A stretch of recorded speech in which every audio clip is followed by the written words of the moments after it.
Então você é a favor da terceirização? Sério? E malandro é malandro, mané, mané. Pode escrever que é. Malandro é malandro, mané, mané, diz aí. Pode escrever que é. Tenho acompanhado, confesso, até um pouco superficialmente, algumas das justificativas para a terceirização. Tenho percebido que algumas pessoas, as quais não são ricas nem grandes empresários, defendem a terceirização dizendo que ela já ocorre em alguns países desenvolvidos ou coisa parecida. Se ela já ocorre em alguns outros países ricos, exatamente como iria ocorrer aqui no Brasil caso esse projeto de lei seja aprovado, eu quero no mínimo ler as fontes. Nesse caso, então, vocês que defendem a terceirização têm a obrigação de citar os links para que tenhamos acesso às leis de terceirização nesses países. Ou, no mínimo, por favor, citem alguma reportagem de algum grande e respeitado veículo de comunicação desses países fornecendo essas informações. É importante também justificar por que esse projeto seria bom para o Brasil, para o nosso contexto. Muitos argumentam que a terceirização iria desonerar e agilizar a produção, fomentando assim um maior crescimento econômico. Mas o preço a se pagar pela terceirização é o achatamento de salários,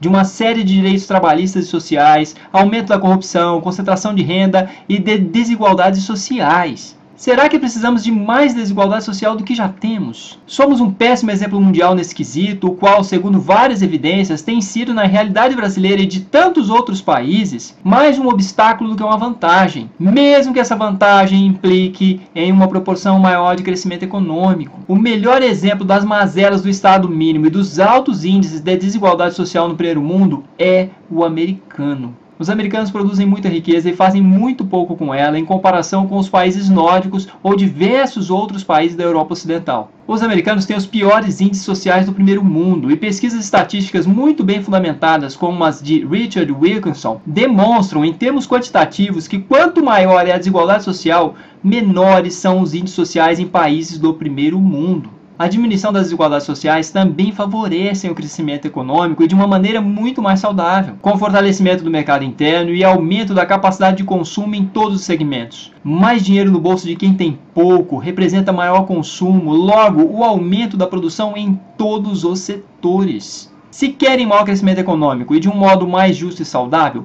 façam uma reforma tributária decente, diminuindo a taxação indireta. Essa taxação indireta ela sobrecarrega o bolso de quem é mais pobre, além de diminuir o poder de competitividade dos produtos nacionais no mercado externo. Para compensar a diminuição da arrecadação, aumentem a arrecadação de taxação direta, sobretaxem grandes fortunas, grandes patrimônios, os quais não representam boa coisa para o crescimento econômico, para a produção de riquezas do país. Passem a taxar mais as heranças e, para completar, façam a reforma agrária. Mais impostos diretos e menos impostos indiretos, pois o Brasil é um dos países no mundo onde mais existem impostos indiretos em comparação com os diretos. Sobretaxação de grandes fortunas, maior taxação de heranças e reforma agrária fazem parte da história de qualquer país que se desenvolveu.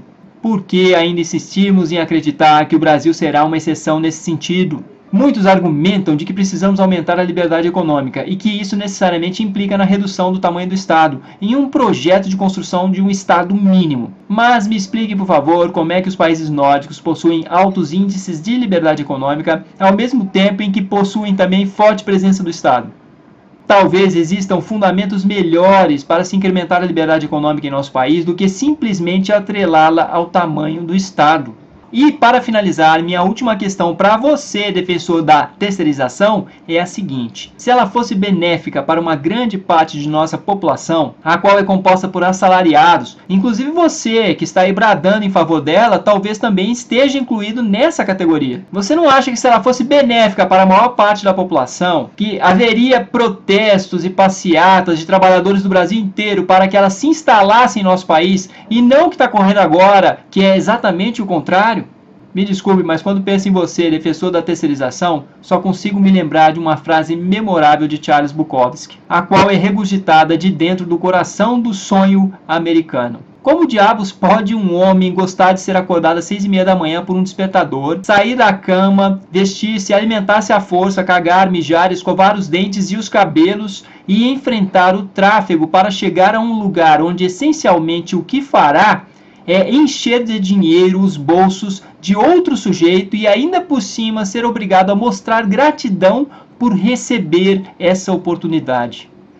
E malandro, mané, mané. Pode escrever que é. Malandro, mané, mané, diz aí.